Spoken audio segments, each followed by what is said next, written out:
Hey guys, it's Mijaelle. Welcome to Heartbeat. Today we're talking to Gavan Eckhart. Oh, how do you say it? There are different ways of saying your surname. How do you like it? There's many ways of saying my name. Not Gavin, I'm Gavan Eckhart. Gavan Eckhart. Okay, cool. That's pretty cool. And he is the owner of Soulfire Studios. He has done audio for artists either in studio, touring. He's done audio installations in museums. He's been a score engineer for film. He's even a DJ at a radio station. So really, he is multi-talented. So this is going to be fun. Witness the fire on this massive game of fire. Gather round iron man to feel the power. Everybody knows reggae music is my fire. All in other places higher, people getting higher. I another rhythm, feel the music take you higher. Me now say Jaja. So you started out as a front of house engineer at Bassline, which actually just closed as a music venue. It did, yes. Well, this is actually the second venue that they've had. Before that it was in Melville in 7th Street. Yeah. But I joined there around 2000. I was walking past one day and they're like, we need a sound engineer! And my dad, who was a musician, happened to be inside. Oh really? Yeah, and he was looking for a gig because that's what musicians yes, do. Yeah. And he was like, no, this is my boy, you can sort that shit out for you. I'm sorry, can I... Yeah, I don't mind, really. No, my channel's got a lot of swearing in it, don't worry. Okay, right. It's music, so we'll try and keep the profanities at the minimum, but yeah, absolutely. So they were like, okay, you know what to do? I was like, well, I can plug a microphone in and I can make stuff louder, that's good, And they're like, okay, that's all we need, and off I went, and it was a packed house. Luckily, 2 guitars and 2 voices, Vusi Matlasela and Louis Mhlanga, who I'd actually worked with before in sort of doing various things. I mean, the Bassline was my first professional job. Yeah. But before that, I'd been involved in audio in many ways, without even knowing it. You just kind of got into it. Yeah, well, we used to do parties, like DJ parties in high school.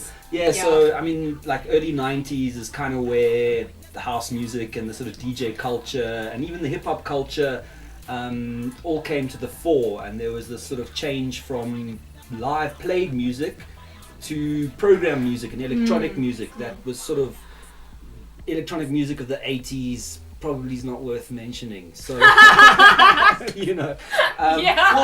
it sort of become this hybrid interweave thing of Lindrums and sampled music and samplers sort of coming through and MIDI programmers and stuff, but the MIDI sounds were really par and also very inaccessible, really expensive to buy a big S770 and have a MIDI sequencer and MC550 and synchronize it to your tape machine with SMPTE, and you had to be pretty smart knowing how to do that stuff. So obviously with the advent of computers and all of this stuff, electronic music came to the fore, and we got involved in like dance music parties. Oh, cool, I digress a little bit.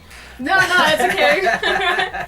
And then from then you started to work at Digital Cupboard Studio, which is one of the first fully digital studios in South Africa. What did it feel like to work with Ian Osrin? He's like a pioneer in the world. Oh, it felt really good.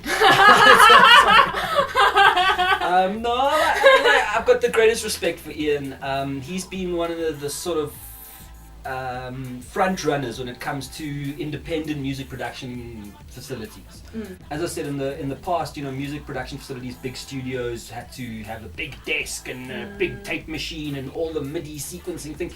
So it got really expensive and complex to keep up with the latest technology. Wow.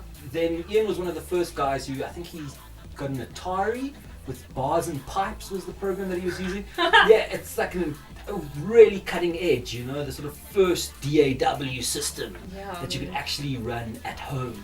That's pretty cool. And so he's always had a very unique perspective on the recording industry, and I think it came about because of his frustrations with the recording industry and his frustrations with the big record companies, and he was really at the cutting edge of being independent as a music creative.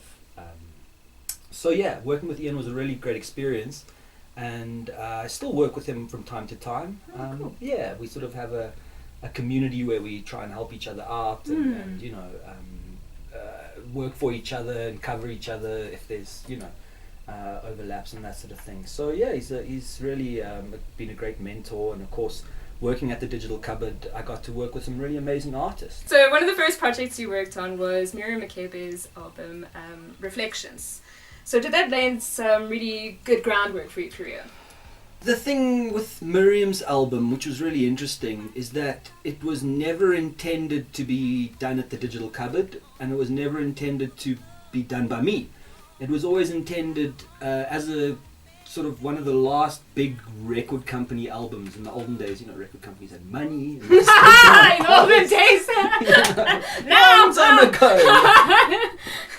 Well, the industry's really changed a lot since then, and it was a chance for a local record company to actually back one of the most internationally acclaimed artists of South African history.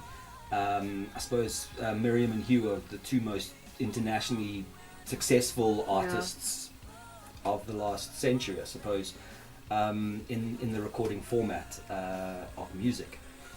I recorded Miriam Makeba's album as a tracking engineer, and in fact as a pre-programming engineer. Oh wow. And so it was meant to be pre-programmed at Ian's place because he had all the MIDI stuff, and then recorded at a bigger studio and mixed by some famous person, I suppose, or whatever. That was the sort of vision that the record company had when they started the project. And having worked with the producer Lumumba Lee and Ringo Madlingozi, I sort of quickly developed a strong relationship with them, and they really enjoyed working with me and working at the studio, and piece by piece we constructed the whole album, recording the drums, bass, pianos. Then they asked me to mix it, then they asked me to master it, and I was kind of like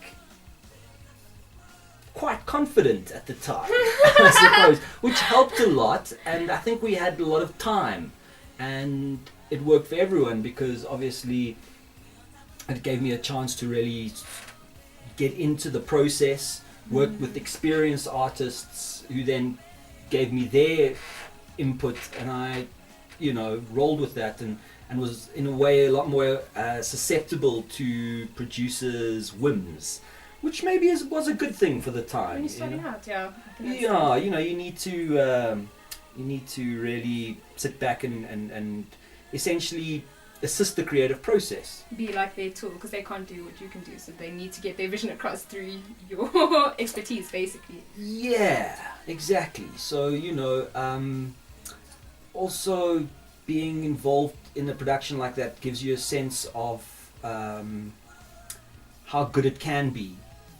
In retrospect, there haven't been as many albums that have the sort of scope and freedom of those days, and you know, also for me being creative and finding my way through this process was really interesting.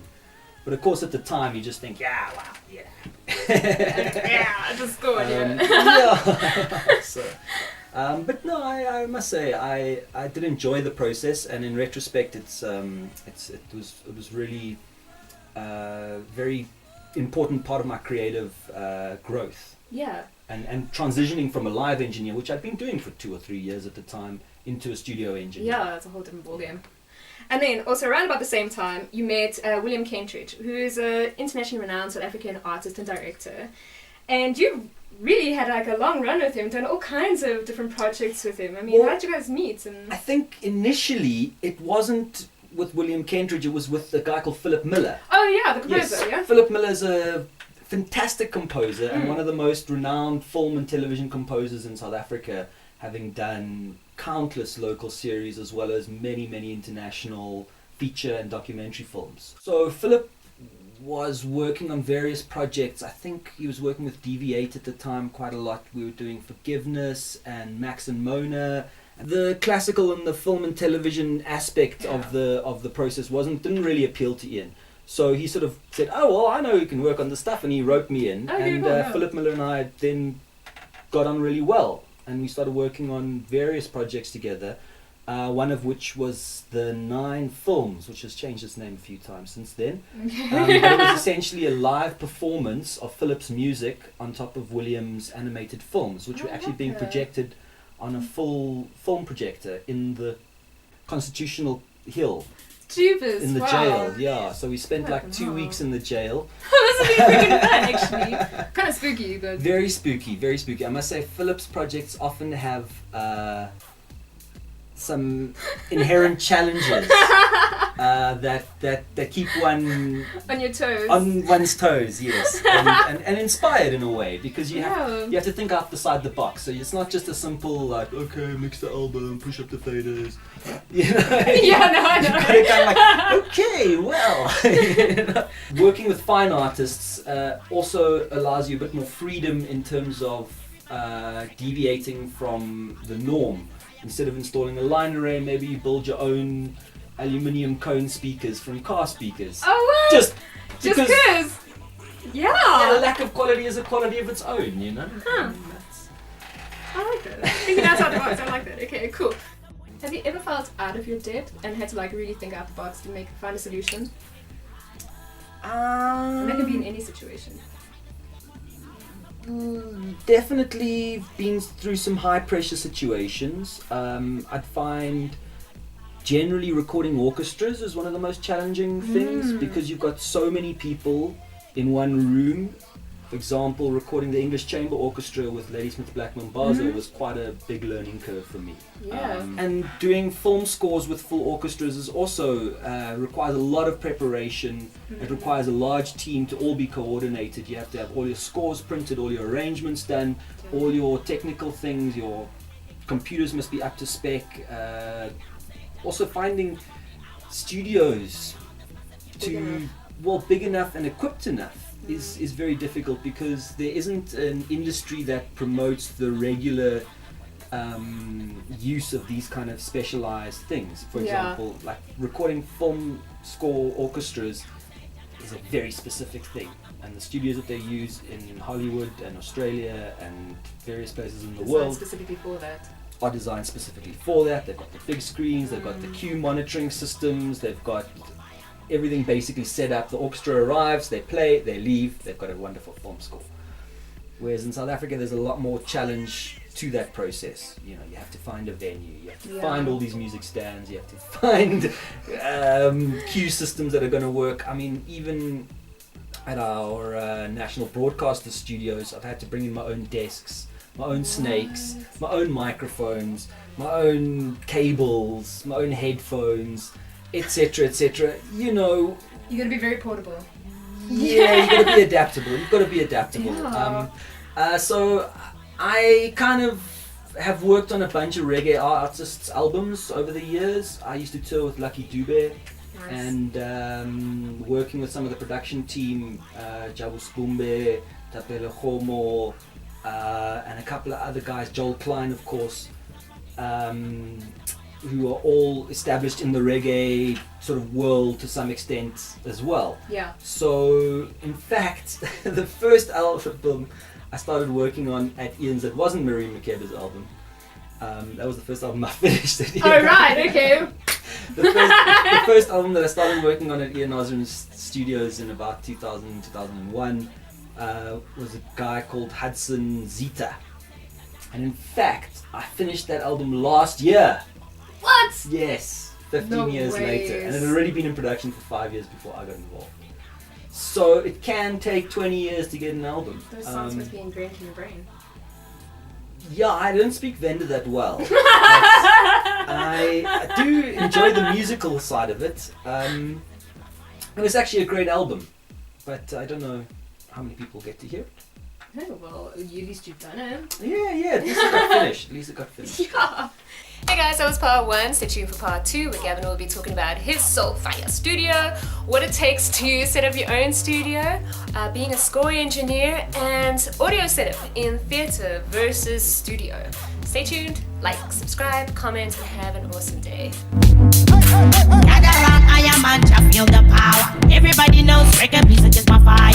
All in other places, higher people getting higher. I another rhythm, feel the music take you higher. Me now say, Jaja Highness is upon the hour. Come witness the fire on this massive, give more fire. Gather round, I am man, feel the power. Everybody knows reggae music is my